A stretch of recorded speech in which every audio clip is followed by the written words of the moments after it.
What kind of clients Content Factory deals? When a client called us and he said, Ritika, phenomenally great blogs. And then dhire dhire we also became a branding agency. As a foundation, why you want to be like help women's members in your team? So can you elaborate more about this? Yes, I will tell you. See, I am not here to make every woman an entrepreneur, but I feel that Right. And in like 2020-24 is of personal branding. By the end of the year, there will be two influencers. One is the personal brand, and the second one will be AI influencers. maybe 2 to 3 years of functioning the way that I am without having AI in the picture. So let's try this AI hack.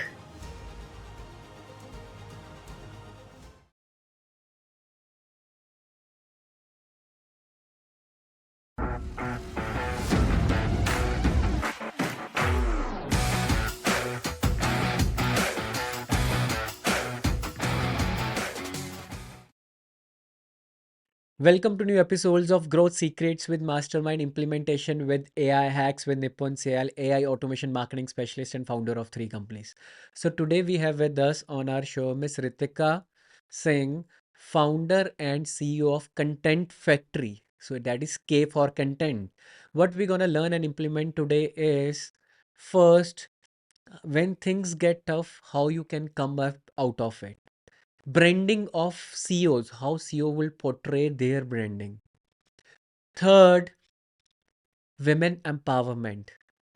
Fourth, last but not a least, one AI hack. So stay tuned till the end. If you haven't subscribed to our channel, please push the bell icon and stay tuned till end. So welcome to new episodes of Growth Secrets with Mastermind Implementation with AI Hacks with Nipun Syal, AI Automation Marketing Specialist. Today we have with us Ms. Ritika Singh, founder and CEO of Content Factory. Hi Ritika, welcome to our show. Thank you, Nipun. Thank you so much for having me over here. So what made you to start Content Factory? And your name is very unique. I wish I could say I keep running into. So मेरा नाम तो पड़ा था ऐसे because my mom was a school teacher and she had a favorite student whose name was Ritika. So when she got married, she said जब कुड़ी हुई तो रितिका ही नाम रखेंगे. So that is the story. There is no nice कि किसी ने Google search मार के या कुछ वो करके किसका meaning क्या है. So thank you so much for the compliment. Why I started Content Factory and I like to say कि हमारी marketing बड़ी अच्छी है. This is Content Factory with a K. So आप सबको याद रहेगा. फिर it's not content with a C but content with a K. I moved back to Chandigarh from Bombay around 2012 and financially I was very down. And I was just a housewife before इक्का दुक्का कहीं थोड़ा सा काम कुम किया हुआ था. And largely I'm a baker. I just love baking. I love cooking. So when I was in Bombay, the thought was कि किसी stage पे अपना bakery खोलेंगे और we'll have a restaurant or something like that. So when I came to Chandigarh, suddenly I was totally lost. समझ नहीं आ रहा था. You had 2 kids in the picture. So life was completely haywire. And मैंने सब कुछ किया उस time पे टपरवेयर बेचा साड़ियाँ बेची whatever I could do I work in a PR agency for 6 months but evidently nothing really happened then someone suggested कि यार एक यहाँ पे 27 में एक बहुत बड़ा इंक्यूबेटर खुल रहा है so why don't you go and speak to those guys मैं कहा यार ओके इंक्यूबेटर चलो मैं चली गई thinking that it's got something to do with chicken farms. So incubator and all of that. So मैं वहाँ पे जो मेरा इंटरव्यू ले रहे थे I kept telling him, sir, I'll not do a field visit. I have a very sensitive nose. So वहाँ से कहानी शुरू हुई and he's like, okay, I don't know what you're talking about because मुझे लग रहा था ये chicken hatchery है कोई incubator है. So that's all I knew. I was so ignorant. And I think वहाँ से कहानी start हुई and then they hired me and then unfortunately that before they could actually report to work, I think उनके खुद के founders में कुछ झगड़ा झुगड़ा हो गया था, something happened, so nothing really worked out from there. But fortunately जो उनके co-founder थे, he was based out of Gurgaon and that's somehow when I called him up and I said कि चंडीगढ़ में कोई phone नहीं उठा रहा है and he said, oh, you don't know what's happened. And I said चलो अब तो then I was bawling my eyes out crying ऐसे सर मेरी तो दूसरी नौकरी थी 10,000 वाली तो मैं छोड़ा ही हूँ आप 40 दे रहे थे if you don't keep me or hire me. I mean, I wouldn't know what to do. So he says, no, I'm sorry, I can't help you. And suddenly after 10 days, he just gave me a call randomly out of the blue because we both had a Bombay connect. And he just said कि रितिका मैंने अपना एक blog खोला है तो तुम कुछ content writing कर सकती हो. It was the first time I had heard the phrase. And I said, sure, sir, as long as it pays. And then he said कि अच्छा पैसे तुम्हें दे नहीं सकता क्योंकि मेरे पास खुद के भी नहीं है. मैंने और जोर से रोना शुरू कर दिया. And then he said कि no, we'll do a deal. You write for me, you do free work for me. But I will not give you money, but I'll give you business. Because though even his startup, the one that I was supposed to be hired for, had completely tanked, but he says that I still have some, goodwill left and some brand equity left in the ecosystem. So if I will continue work, and I have a couple of projects with me. So he just pulled me in and वो कहते हैं भगवान का बंदा, and he just started teaching me. I just started learning, and that's how I think after a year he gave me a call on my birthday, and he said कि सुबह सुबह 8 बजे फोन आ गया. So I'm just waking up with the kids, mama happy birthday, ये सब drama चल रहा है. And he said रितिका फटाफट लैपटॉप खोलो. And I said sir birthday आज का दिन तो छुट्टी दे दो. He said no open. And then I opened and he says type content factory with a k.in. And I typed and I said, बड़ी अच्छी website है, कौन से client की है? So he says, Ritika, this is my gift to you. I have now been feeding you for a long time in terms of knowledge and whatever. So now I've taught you how to fish. You are on your own from today onwards. So the Content Factory ki website, along with the logo, my visiting cards, the designations, everything was a gift from my mentor to me. That is the story of Content Factory. So I have no, credit that I can take for either the name or branding or anything for that matter. So that really insightful and really motivating also. But right now you have seen the trends like people these days. Generally what happened is like if somebody is offering 2000 more, 3000 more, they just ignore the value which the existing company is giving and they just go with the money. Okay, so from their 3000 they again switch to another company for 5000. And when you are in very tough situation, in that case you are giving a value because again when you work with a startup you are always about uncertainty, and at that time I can feel that there is a lots of pressure at your head, like you need to bring up your kids also, and you are working for a startup, you don't know what's the future because already there is a dispute going on. So what kind of like you have given 100%, I think, and more than 100% to that company, that's why they gifted you the whole company, because now you are able to sustain and scale that company. So what advice you give to the young people right now? Like there is a kind of dilemma going on. Let me tell you, like you are now working with lots of incubator accelerators.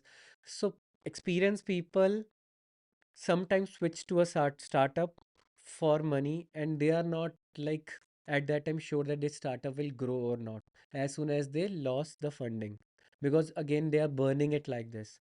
Right now you have seen lots of big entrepreneurs, like if we talk about Baiju's also, it's the biggest example, like how they burn the cash with that. So what's your take on this? So let me just start first. For the record, this Content Factory was absolutely non-existent. I was hired for another startup, but before I could report to work, they tanked. So वो बिल्कुल ही बंद हो गया. So in the meantime, one of the co-founders started something completely different, which had nothing to do with the previous company. So उनके लिए जब मैं काम कर रही थी, तब वो काम उनके लिए free of cost कर रही थी. But he gave me a lot of business in different other verticals and gave me clients as a single person, as a freelancer. But I was not a company. I was only Ritika Singh. So when the company happened, I was the only CEO and only founder. And it was a new made, absolutely polished, nice, shiny, bright company which was given to me, not pre-owned by anyone else. So having said that, I think largely for a lot of entrepreneurs, and this is something that I feel personally and professionally both, that I think it's very important for all of us to be aware that हम क्यों करना चाहते हैं और क्या करना चाहते हैं. So for example, when I started my business, I had no grand plans of changing the world, creating impact, to be an entrepreneur. वो सब ये terms हमने कुछ नहीं सुनी थी. I had a single focus mind that I needed to earn money, right? So I think the same way, and I always say that entrepreneurship is what I call about having a sustained agenda. All of us need to have an agenda. और वो कोई ना कोई agenda, चाहे change हो, चाहे pivot हो, चाहे जो है, बट एजेंडा होना चाहिए. There should be an agenda. So like when I started, it was money. Money was my only agenda. I'm not going to lie about it. I'm being as honest as I can. And after a couple of years, when the money started to come in and I was stable and I didn't have to worry about, school fees for kids or where I'm going to get money or gaadi ka petrol kahan se bharega, I mean, all those things I didn't have to worry about. I sat down and I really thought about it, that why am I still doing this business? Why am I still here? Why am I doing this Magas Mari in Punjabi, like you said? That why am I going through so many trials and tribulations? I can just sit back and just, kind of figure out something else to do now. But I realized that now I was having fun and now I was enjoying what I do. And hence, my agenda completely changed from making money to creating a brand for myself. And I loved what I was doing. I was making brands. I was helping people raise money. We worked a lot with the, accelerators where all their portfolio companies, unke liye I was doing all of their social media or their digital or their branding, etc. So the kick started coming in that when you see a company that you kind of handheld and they started raising money, so it just takes them to the next level and you believe in them. So I think that kick started to come from my work. And I think that's when it all changed. And I said, okay, money is on the side. So then we started refusing clients. Then we started saying, okay, we won't work in these conditions. Won't work for this money. We won't do like this. We won't do like that. So I think that's where the journey started. And also to say that my 2 cents to any entrepreneur is that you be self-aware that why you're doing what you're doing, because people come with all kinds of things that किसी को point prove करना है, किसी को rebel करना है, somebody wants to do something else, someone wants a CEO founder thing, someone wants to genuinely change the world, someone wants to create employment. So whatever it is, I think you should just know why you're doing what you're doing. It's as simple as that. That's great. And I've seen your portfolio also. So you are helping lots of women to be an entrepreneur. Lots of women members are in your family. I have seen in your portfolio. The thing is that incident happened to be like as a foundation why you want to be like help women's, and like I have seen lots of women members in your team. So can you elaborate more about this? Yes, I will tell you. See, I am not here to make every woman an entrepreneur, but I feel that a lot of them, because of either bad upbringing or because of current circumstances or because of lack of confidence or that feeling of, being equal to any man who is willing to do or take a shot at entrepreneurship, because it is very risky, it is very uncertain, right? Women are fundamentally trained not to take risks. Risk taking is not something we do as a habit. We have to be taught how to take risks, right? For men, risk taking comes, I mean, just think, it's a very small example. How many boys in your circle of friends you would see, and probably you yourself, never been to a formal driving school? वो किसी driver के साथ बैठे, दो दोस्तों के साथ बैठे, वहीं पे हमने गाड़ियां सीख ली, वहीं पे हम गाड़ी चला के ले गए, हम अपने दोस्त के यहाँ ले गए, हम फलानी जगह ले गए, मम्मी को नहीं पता, डैड को नहीं पता, रात में निकल गए.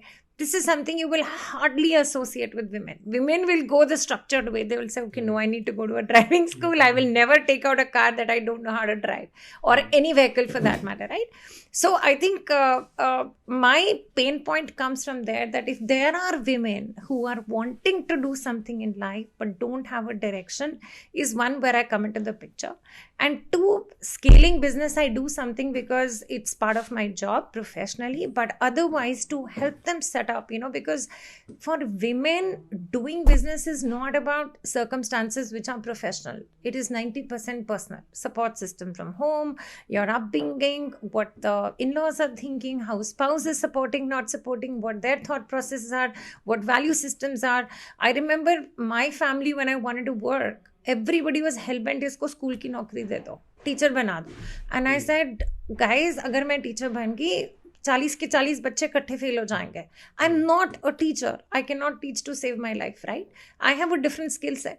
And also, and I'd already thought about it in life, that if at 38, 40, I'm starting to work, which I'm building my financial profile, school ki naukri is not going to take me to the next level.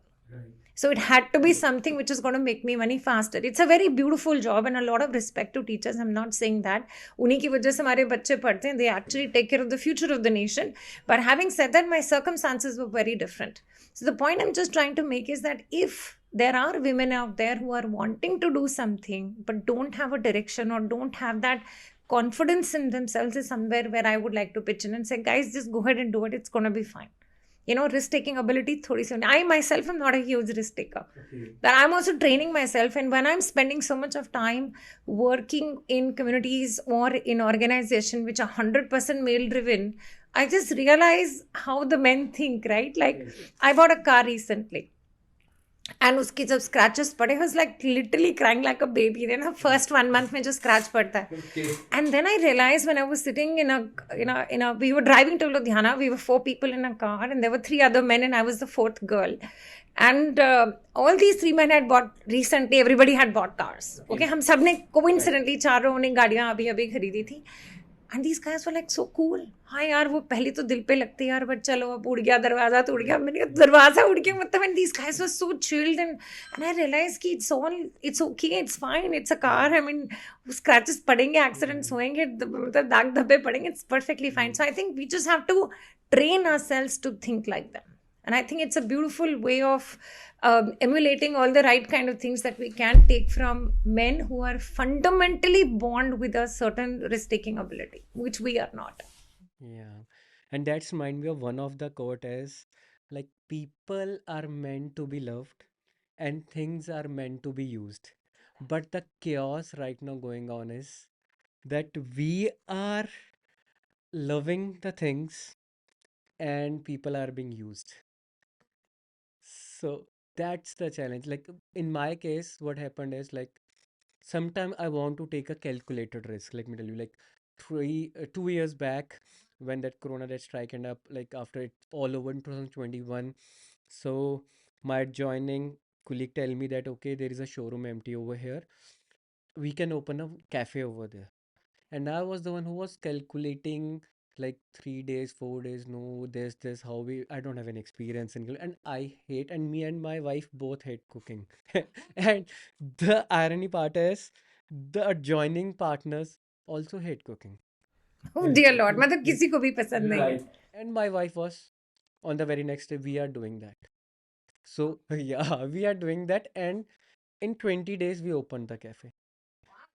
So that's how sometimes, like, even I felt that sometimes as an entrepreneur, we always keep on thinking and calculating, we never make it happen. It's better start it. If you even fail, you will learn something. And if you succeed, then again, there is a success is never ending. Yes, but then that's what doesn't come to us naturally. So ये हमें सीखना पड़ता है. आप अगर this is something that I noticed that even when you walk into a room where let us say tie की कोई conference चल रही है कोई, टाई में थोड़ा I shouldn't, okay, we'll delete that part. If you walk into a room and you see in any event, okay, you will see that somehow it happens that the men are scattered but the women are always together.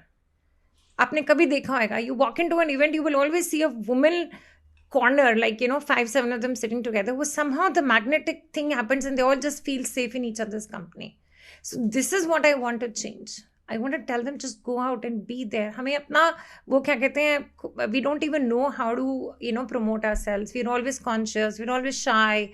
The men will be very brazen and they will just kind of go and say, oh come on dude, you have to buy my thing, or come and register on this bloody yellow pants, buy for $500 or $1,000. Then it will be okay, see, no pressure. See if you want to buy this or not. No pressure, no pressure. I'm just saying, I mean, we not even promote our businesses. I know lots of friends who do, let's say, who's a boutique owner. Everything is fine. She's very passionate about something. But the moment I ask her, okay, darling, please let me know what is the money that I need to pay you. Oh, don't worry, wo aa jayenge. It's like, woman, you have spent money, time, energy, resources. This is your right, and I'm asking you. No, it's okay. It's okay, yaar. I do it out of love. I'm like, dude, you will never be a businesswoman. So, those little things that really, really bother me at times, that women need to just step up and be there, and it doesn't come naturally again. It has to be taught. You have to have, and the reason I am so outspoken at times is that I believe that only when 5 women will look at me and say, okay, fine, if she can do it or someone's doing it, it is doable. Right. Ho sakta hai. Right. That's the reason I'm in the picture. That's really great. So, what kind of clients content factory deals? So, who are your ideal customers? So I'll tell you, when we initially started Nipun, we were just writing content and blogs. Fundamentally, that's where we started. And we did a phenomenal job of it, right?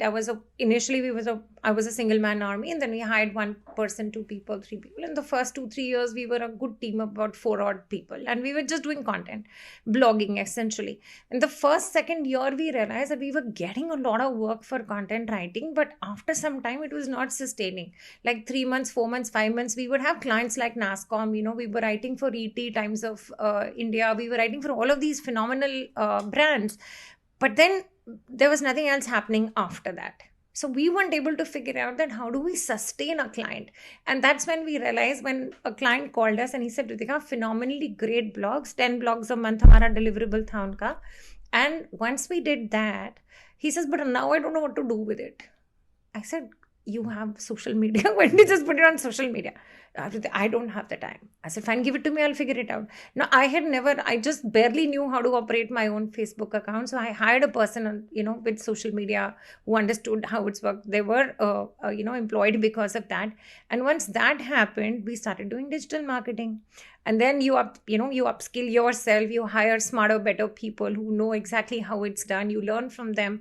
And then dhire dhire we also became a branding agency. We do websites, we have and everybody is not in-house. Honestly, there are a lot of resources that we collaborate with. So there are bigger companies sitting out of Delhi and Gurgaon, Bombay, whom I work with. So there are bigger clients that we get, they come back to me for content and I go back to them for website development. But each one of us remains a single point of contact, and under our own brands we work. So if they want content, they work under their brand. If I want a website, I work under Content Factory, and they are as part of my team. And it has worked phenomenally well for us.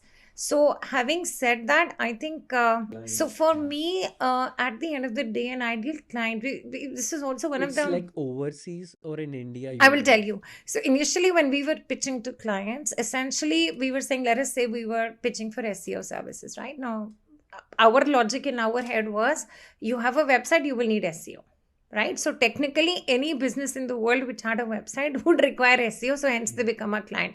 But I think that was the shittiest business pitch that I'd ever thought of in my life.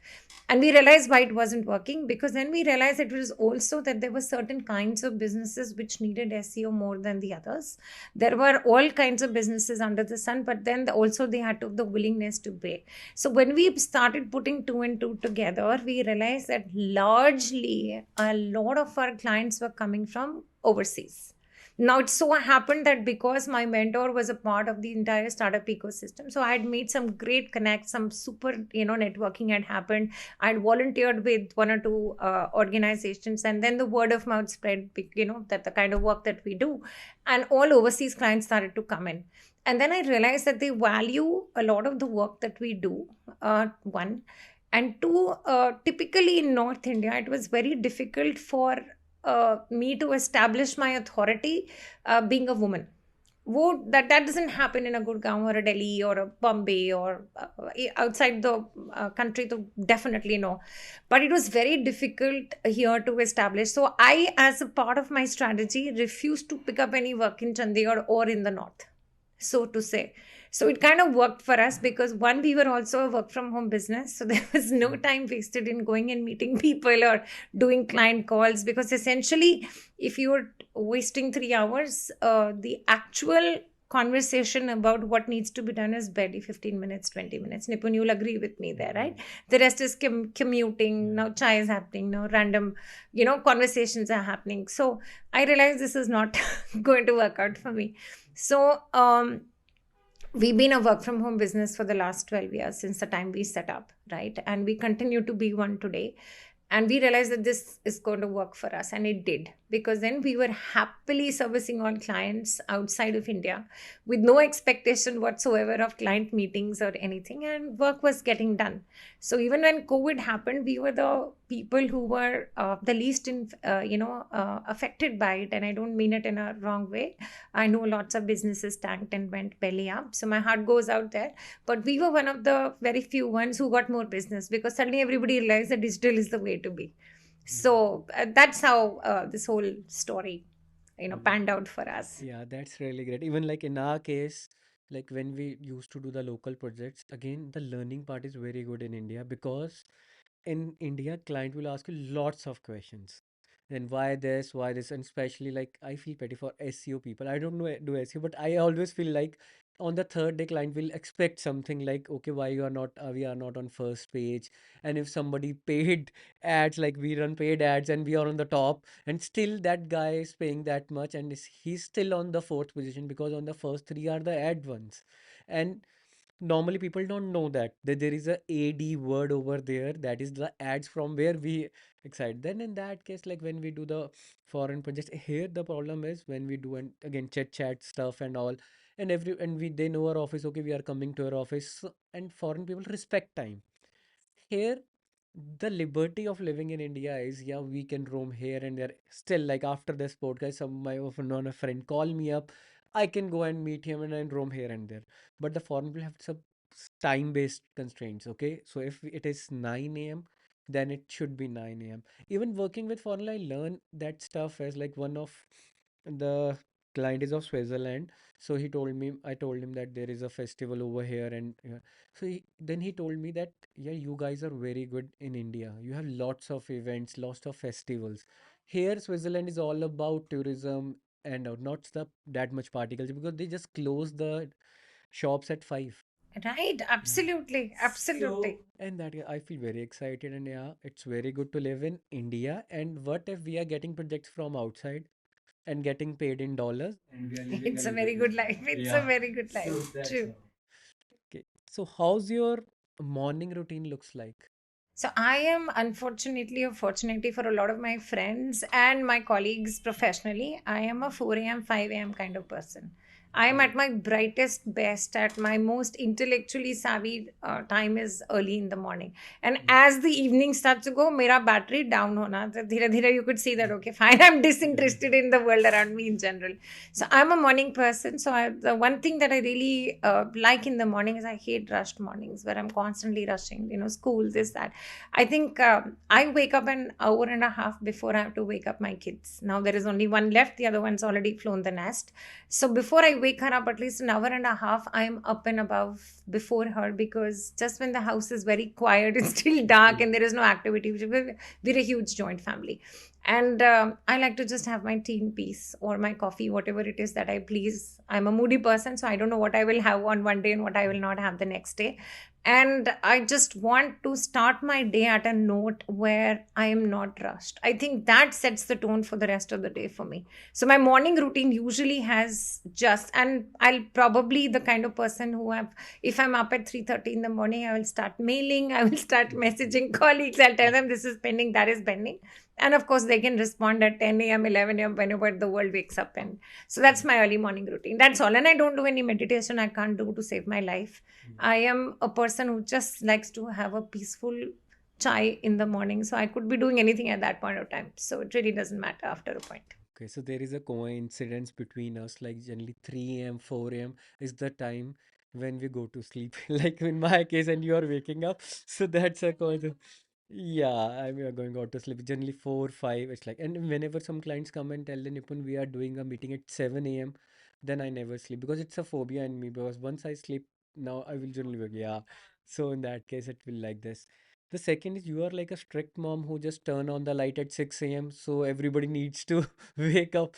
How exactly it is. So I am, so the thing about my personality, Nipun, is that I am very difficult to typecast. Mm. So there are times I'm very, very strict. There are times I'm the most chilled out parent in the world. There are times I let them oversleep. There are times I'll tell them, no, 6 a.m. means 6 a.m. And if you can't get up on your own, it's not my problem. You put the alarm and you just go for it, kind of a thing. So I think I just keep shifting between, my fundas about parenting are very simple. I have told the kids, my son is 20, my daughter is 16, 21, going on 21 and going on 17, is that there are certain things in life which are non-negotiable. Okay. And which is something to do with your safety, your security, your health, your drinking, your driving, anything. Those are non-negotiable. So if I'm saying something, it's the last word. I mean, there is no conversation beyond that. And some things you can negotiate with me. So if the kid is saying that, me and my friends, we plan to go to Mahabaleshwar, I'll say, okay, Hani Jana, you can go to Lolavna. Those decisions they're allowed to take. My only thing, my antennas will go up as far as their safety and security is concerned. So I think my children will very safely call me a reasonable parent, that when they say that mama is saying that no more after this, there is no more conversation, so they know she means it. And there are times when they will dilly dally and say, okay, we'll, they can bully me also into buying things, or telling me this nahi that, yahan nahi jana, wahan jana hai, ye nahi khana, wo khana hai, which I'm pretty cool about. So I am very difficult to typecast. Sometimes I'm very traditional. As a parent, I would get very annoyed when I see young girls posing in certain ways on Instagram, and I get very hassled as a mother, as a parent. But on the other side, I'm pretty cool. Both my kids are dating, and I'm like, okay, yaar, as long as you guys have your boundaries very clear, I'm pretty okay with it. So yeah, I can go in any direction. That's even like it just remind me one of the more quote like the people why no alarm clocks needed. My dream wakes me up. How lovely is that? Yeah. How lovely is that? So how important is AI in your business? Are you using AI into it? So yes, we've started using. Initially, my ego will not let me go to ChatGPT. Okay, I was like, no, we are the original content creators, blah blah blah. But I think common sense then prevailed, and I realized that ChatGPT for us is not an enemy. That's the only AI tool, frankly, that we're really using, right? That it's not an enemy, but you just need to have it on your side. It's a friend, but you just need to take the support to make sure that whatever it is that you are doing is in the right direction. So these are just cues. They are not the content, they're cues. So I'm right now, ghostwriting. I'm a ghostwriter as well. So I'm ghostwriting a book for someone based out of Delhi. It's a book on startups. So a lot of the information we are getting out of ChatGPT, just to know that what is the information available. Of course, we are adding whatever our experiences on startups and whatever it is that we are trying to say in the book. I'm under NDA, so can't talk too much in detail. Right. But having said that, I'm just saying that we are using ChatGPT as a tool, but only to give us a direction. And the fun part is that we also, like a regular content company, went through that patch where a lot of clients are saying that now we don't need you, right? Because all content, all blogging is coming from ChatGPT, and everybody is excited, and everybody was using the tool, and rightly so. And there was zero cost. I mean, ChatGPT was giving you everything free of cost. So why would anybody even pay me a dime? Forget about even asking for charges on whatever. And to the fun part was that now that once people had started using ChatGPT and there's so much of content being created, they didn't know what to do with it. Right. So then I was like, okay, dude, I come into the picture. I know exactly what you need to do with the content, right? And then we also pivoted a little bit. We were doing this already, but it was not marketed as building personal brands or building brands for organizations. So we started doing that specifically, that if you are, let us say, Nipun, and you are running 3 businesses, right, as on today, so we are going to create the brand Nipun Syal. I don't care. You're doing 3 things. You could do a 4th thing. You, like you just mentioned, you do DJ and DJing on the side. So all of it comes together in Nipun Syal's brand. So now that is what I do. And fortunately, we're living in an age where everybody wants to not just have one job. Somebody wants to do something on the side, and they're acing things. Like, you would probably have a person who does, a very dear friend of mine based out of Bombay. He plays barman at night, and he mixes some of the most fabulous drinks ever. And he's a hardcore, I don't want to take a name, he's a hardcore banker, and sitting at a very, very, very senior level. And this is what he does on the side. So I think the good thing is my business will run because all of us want to do a lot of things now. So abhi hamare paas sirf ek vote, we don't have just one tag, that Nipun Syal, the DJ. So Nipun Syal, founder X, founder Y, founder Z, then DJing on the side. And probably you'll have, now if I talk to you, you'll probably tell me 3 other things that really ignite your passion. So all of it comes together under Nipun Syal as a brand, and that's what I do now. Right. And in like 2020, 24 is of personal branding. Yeah. There will be, I think, by the end of the year, there will be 2 influences. One is the personal brand because they build a community. They can, because from there people start relating. Even like I met some people of 200, 300 crore CR, and they were said when they share their journey, then only we will understand. What if their story is already promoted everywhere, their lifestyle, their entire stuff? People will start relating to that guy. Okay, so that's how the journey goes. So that is all of personal brand because we need to share our personal success also, failures also. Yeah, and the second one will be AI influencers. already they are into like Nana is like a AI avatar who is like brands, lots of brands like Titan are hiring them because you're already into the content and there are lots of like pros and cons of hiring a real influencer. Sometimes about time, sometimes like no, we never speak like this, we never do like this, these kind of stuff. No, I don't, I will just take a 30-second bite. But what if there is a AI influencer he can give and she can give around 1 minute, 2 minute? As much as That's you want, yeah. absolutely. But I still realize that I still have maybe 2 to 3 years of functioning the way that I am without having AI in the picture. Okay, as of now, just about 2 years or so. And I'm hoping against hope that I have a 21-year-old son who's already interning with me, and hoping that the next generation will be able to bring a lot of more flavor of AI into what we are currently doing, right? This is part one. Part two, I want to give you a small example. Like there was a gentleman based out of Delhi. He was running a huge company with a turnover of about, I think, 700 CR, and they just got more funding of about, I think, 250 CRs from a company based out of Japan. And they must have told him that, when we go to your LinkedIn profile, we don't see anything. I mean, the last post was like 2 years back. So he helter skelter, and through word of mouth recommendation, I came into the picture. And I said, okay, sir. And what we usually do is he says, I'm to build my personal brand now, Ritika. We've raised some monies and, blah, blah, blah. And the whole trail, right? So I said, cool. And I said, we'd like to have a conversation. So what a regular company will do is they will create 5, 7 buckets and blah, blah, blah. Now this gentleman suddenly out of the, and this is about a year back, I'm talking, maybe 6, 8, 9 months back, okay, when ChatGPT is here, right? And he tells me that I want to write on the tenets of Sikhism. Now I said, okay, fine, we will do that as well. So that also, till that point, ChatGPT could have easily taken my role. Then he says it is based on my personal stories, and tak karke ChatGPT for me falls apart as an option. इससे पहले I was very confident because in my head I'm also trying to figure out how ChatGPT can work for my business, and I can save resources and have ChatGPT give me the content vis-a-vis hiring a content writer, right? For me to, but then I realized it just fell apart, and then we had 2 content writers in the team, and suddenly everything was going the way we wanted it to go.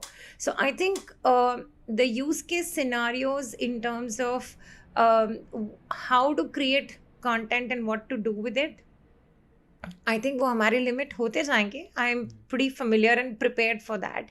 But I think we still have some time to go before we can say that if you don't get AI into the picture, we will go bankrupt. I mean, we will tank.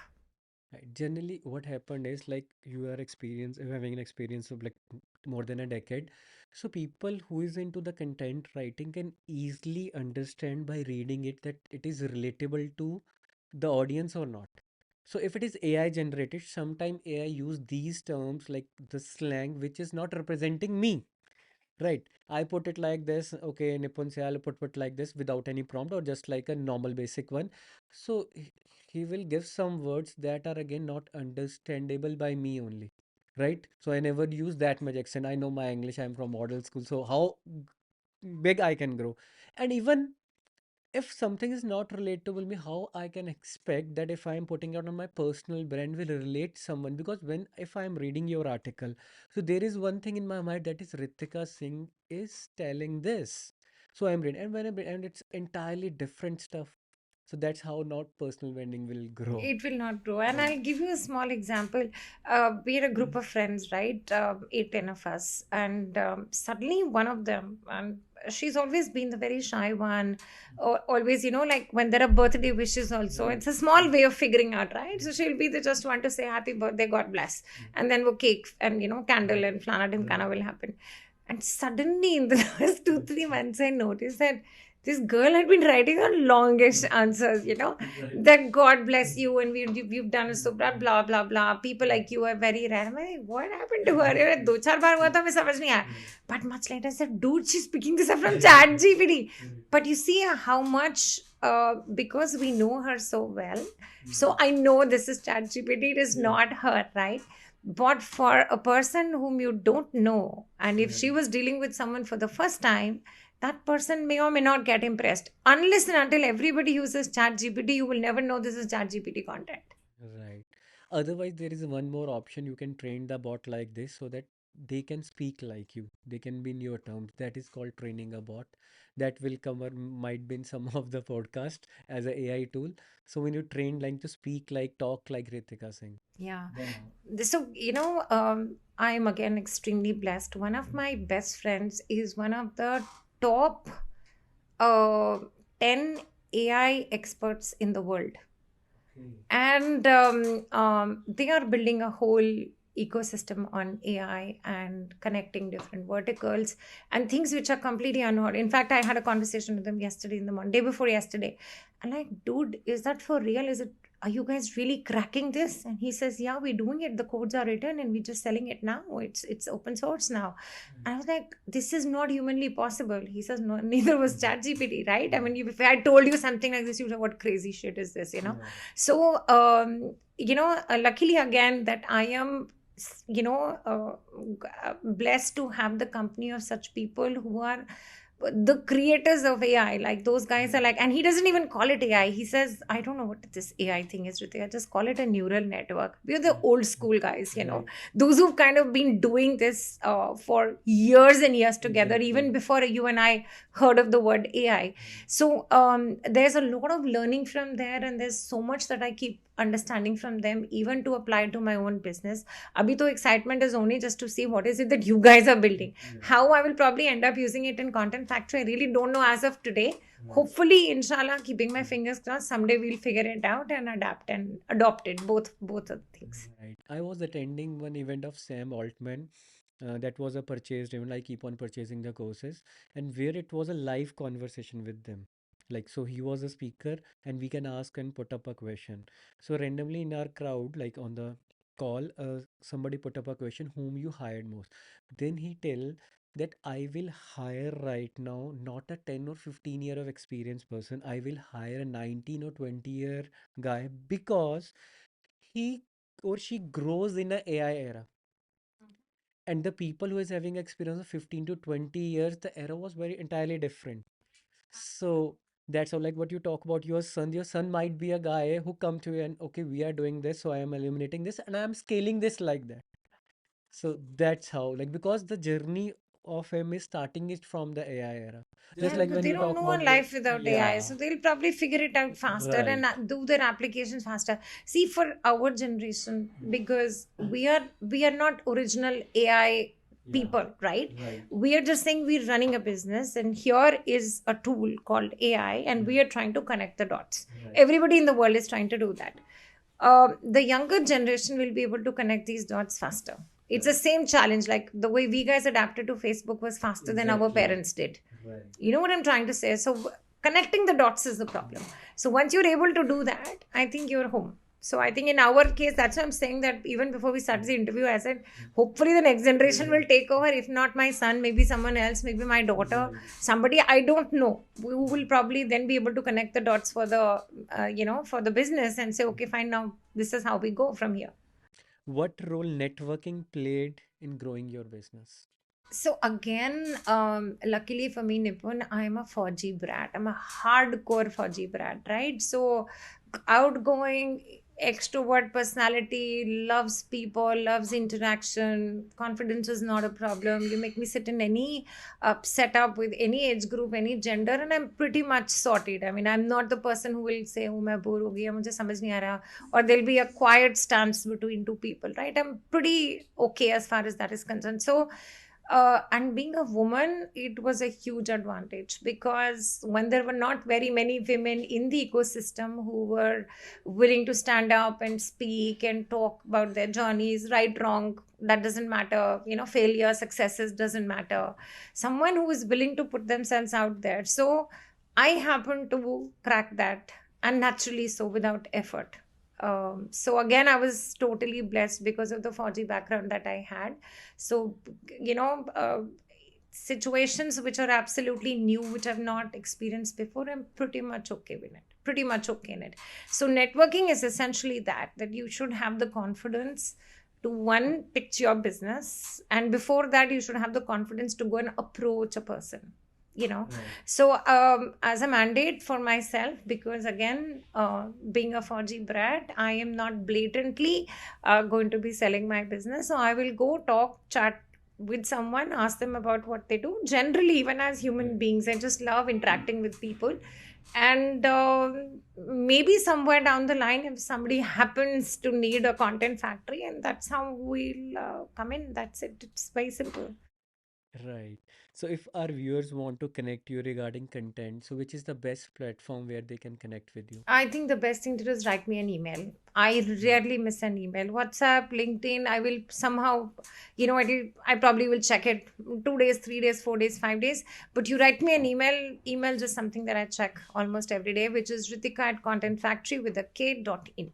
So what we'll doing is we'll put that into the Yes, description thank you and so then much. I so appreciate if it. people want to connect it. So you are also doing podcast, right? The interviews one. So right now we have exchanged the seats. So how it's looks like to be on the other side of a podcast. So I'm not doing a podcast, just for the record. It's a radio show. Yeah. It's called The Startup Story. It's on Capital 90.8 FM. And it just I was just talking to the CEO and we were having a conversation. He's an old dear friend and पता नहीं हम कोई और बात कर रहे थे and suddenly out of the blue he says you should do a show. And I thought that he's saying that I need to get people on the show because of my ecosystem network and etc. So I said, "Hi, tell me whom do you want?" No, you have to do the show. I said, I do the show, you mad or what? That kind of a thing. He said, no. I said, but I don't know what to do a show on. I only understand startups and entrepreneurship. So, okay, let's do it on that. And nobody else was coincidentally doing it and things just fell into place. And like we were saying, I was genuinely nervous before I was here because my nervousness stems from the fact that I hope I don't forget to say something, and second, I hope I don't say something which is politically incorrect. I try not to go down that path. But having said that, it's exciting to be on this side of the seat as well. And I think just to tell you, there are all kinds of people who come to the show. Like you would have realized that you've done a couple of episodes, 25, 30 yourself, right? And so you have all kinds of people, those who will come with extensive notes, those who will come with papers and papers, who will probably have something on their phones. And then there are the kinds who will just come and say, okay, push lo, pushna. I mean, ask me whatever you want to. So yeah, it's fun. It's great fun. Yeah. So again, that in that case, like when you are talking and there is a different exceptional bond we create. Like it's like we have been like we met hardly. It's first time we are meeting over this show, yeah. So it might be like it will last longer as a friends also because at that time in most of the events, the only problem challenge with me was I want to give value to the viewers because I know like lots of people come to me and say Nipun how you did that, how you did it, and keep on posting Instagram AI tools, this, and one of my friend come in and tell her you every day you are telling us five tools. Who will gonna use again five and five? The till we are trying that five tools, another five. And One new more ones are story. there. Yeah. So then how are Another we story. supposed to catch up, right? So then I thought like there will be one value, like one tool in every episode, so that people can also grow. And I want really like how you started. See, now you are helping lots of women's also, like you are giving them employment, and now you're sharing someone's journey. Also, it's again inspiring stuff. So that's how things grow. So my question from you is like, as a podcast you did, right? Now, like you have already established brand. You are also a part of lots of networking events and lots of networking communities. So what's next in the mind of Ritika? Oh, well, it's I think I'm see fundamentally I'm a creative person. So anywhere there is some form of creativity, I want to do it. So I don't know if anybody knows here, and I probably never said it on a platform, but I am a trained Kathakali dancer and I am a painter. So there are times that I've been selling paintings, etc., and I love to cook. So before I came to Chandigarh, there was a flavor of the season was that I shall open my own bakery because I just love baking. And I think now suddenly I've taken to desserts. So now I want to do some business in desserts. So I want to do that. I want to open a restaurant. I want to write a book. I want to ghostwrite a couple of other books. Um, and yes, there are other professional aspirations that we really want to pick up some amazingly good clients this year to do the right things and add value to them. So I think I'm just all there. I mean, मुझे desserts भी बना के बेचने हैं, मुझे खाना भी बेचना है, मुझे restaurant भी खोलना है, मुझे सब कुछ करना है. So I just feel that miles and miles to go before I sleep. If you started, then definitely you will achieve the same stuff. Fully Yeah. keeping my Yeah. fingers and toes crossed for that. Right. And again, we'll keep on doing the podcast with you, one as a cook, one as a One other. Sure, absolutely. Wouldn't I Right. love that? You are phenomenal at what you do. This is the most fun I've had in a long, long time. Again, like it's also shows your personality. Some people will think, okay, she wants to do this, she want, but that's what, like, you don't want to be set in a comfort zone. So if Ritika did that, so now Ritika is doing this, and then and whenever you like, it's a one life. We can't say that when we need to go, everybody needs to go. Like, yeah, it's written already. Yeah, yeah.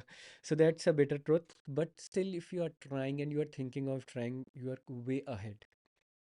I think Nipun, to each his own. Frankly, if you ask me, I know friends who are absolutely not doing anything, and I think it's all about finding your peace. Right. So I know people who like, I can't get up in the morning and go to the gym, or I can't get up in the Right. morning and go to work. I'm okay, Ritika, wherever it is. I mean, there are times actually where there's a friend of ours, a very dear friend, and she was not working. She was an ex-banker, but she left her job and then she was doing random stuff here and there, right? So, just to keep egging her on that, you please pick up a job, please pick up a job. And almost for 1 year, all of us, 2, 3 of her close friends, we kept on egging her that do something. And she eventually did, right? And after a year, she was a completely different woman. We made a mess of her. She was such a lovely, vibrant, vivacious person, doing things, cooking, doing phenomenally good at all these little things. But the moment we put her in that slot, she was miserable. Every Sunday evening, she tells me she gets anxiety that she has to go to work on Monday.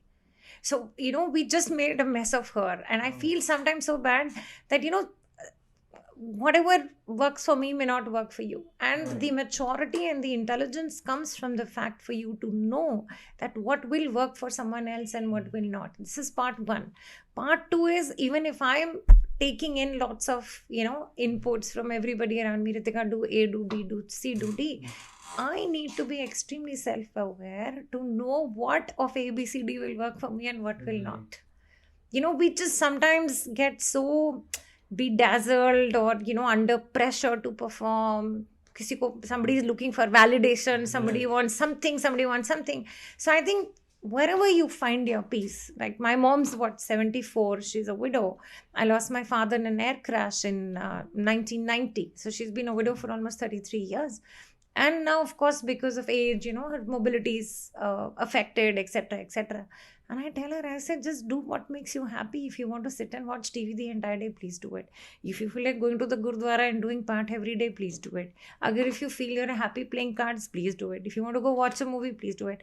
Find your own peace. There are no rights or wrongs in the world. As long as one, you're doing it with your own money, and two, you're not taking someone else's peace of mind, please carry on doing what you have to do. Now, we are 7, 8 members in the family. Everybody has a different time to wake up and sleep. Everybody has different choices for meals, and everybody has different times for meals. So, of course, ideally, we try as a family as much as we can eat together. But I think it is just fair that if somebody wants to have breakfast at 7 and somebody wants to have it at 1 p.m., to each his own. So we are pretty much sorted. And then now there are no, the biggest pet peeve that I have is when people believe that they have a certain routine and it's the best way to live a life. Because people are different, people's wants are different, their choices are different, their needs are different, their physical health is different, their mental health is different. So whatever floats your boat, whatever makes you happy, just find your peace. Whether it is sitting at home doing nothing, whether it is doing 20 things, whether it is doing one thing, whether it is doing 5 things, to each his own. There are no rights and wrongs in the world. As long as you're not rubbing someone else the wrong way, taking someone's peace of mind, time, or money, I think you're pretty good. That's really amazing. So our last round is rapid fire round. Oh, Yeah. yeah. We will ask a question and you need to answer in 5 seconds. I will try. Yeah. So one word that describe your business. Atrangi, Biggest inspiration. my mentor, Best piece of advice you ever received. is to mind your own damn business. One thing you are afraid of. Losing my eyesight. Best way to relax after a long day. Cooking. Favorite social media platform. Neither. None. Zero. I can do without all of them. Okay, I thought you will tell WordPress for the blogs. No, please. I think they're all too addictive. I'll probably pick up a book instead. If you could live anywhere in the world, where it would it be? I think I would love to go and live in New York or Chicago, two of these cities. Okay. Best gift you ever received? I think it was a very beautiful, a small metallic medal made of, I think, iron, and it has the picture of Mother Mary and Jesus Christ. It was from a friend a couple of years back, and I still have it in my wallet. It's almost 40 years now. Wow, that's really great. Most used emoji. The one with the sunglasses. That defines my personality completely. Favorite quote. Favorite quote is miles to go before I sleep. Okay, The woods are lovely, dark and deep, but I have miles to go So you before I close sleep. all the podcast with what you do to summarize and conclude it. I Yeah. try. See, because you're asking me so many questions, I'm saying, oh, I want to do this, I want to do that. So मुझे लगता है कि अभी तो, whatever time is left, I still have lots and lots of work to do. So there. And thank you for coming on our podcast. It's a very learning experience for us also. Like we keep on calling the podcaster who are hosting a podcast or a show so that we can also learn some stuff. There you go. Yeah. Right. Thanks so Thank you much. so much, Nipun, for having me here. Really appreciate it. Thank you. Thank you. So, if you want to target audience overseas, a particular niche, and you don't want that your domain reputation score of your email will not get affected, as when we scrape leads some from scraping tools, there might be a possibility that our domain will get blacklisted because the emails are getting bounced. So when we have lots of bounce rate, again, if people are not spamming us but we are getting more bounce rate, then again server can detect that we are scraping some emails from somewhere, and then we are doing the cold emailing or marketing emails. So let's try this hack so our email will never get bounced. So I'm using a tool called Million Verifier. So before doing any cold email campaign where I'm not sure what are the resource and how we are getting the leads, I will definitely, before rolling out any campaign, verify it with Million Verifier. So what here I am doing is, let's see, one of my client scrape data, like I scrape a data of Amazon sellers. So what I am doing over here is, let me download that file in a CSV format. So these lists, I'm not sure, but I know that how much orders they are doing and all that stuff, but I'm not sure that their emails are verified or not. So what I will be doing is, I will go to Million Verifier. Lot of tools are also available in the market, but let's try with Million Verifier. Let me see where it is. So let me see where it is. Okay. So here there is a Million Verifier. I will select and I will see Amazon growth seller. So I need to first check the name of a file, final Amazon growth seller. Okay. So I will check final Amazon growth sellers. So it's uploading in progress. Approximately 3000 data is there. So we'll wait just till it's get uploaded. So it's always recommended to do that verifying stuff. So email address found is 315. Moving back, start verify, and we'll see what exactly we get.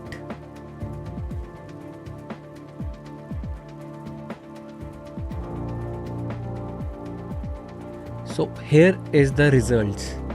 So we see that 208 emails are verified. One means 66% are verified out of just 315 list. I have a list of 10,000, but I'm just showing it for better results. But out of that 97 RS, they might be that it will get reached into their inbox or it might get bounced, but the bad emails are definitely get bounced. So I can download the report, full PDF report. I can share it with the client as well, and from here I can download all that leads also in Excel format. So if you like that hack, do subscribe to my channel and see what's coming up next.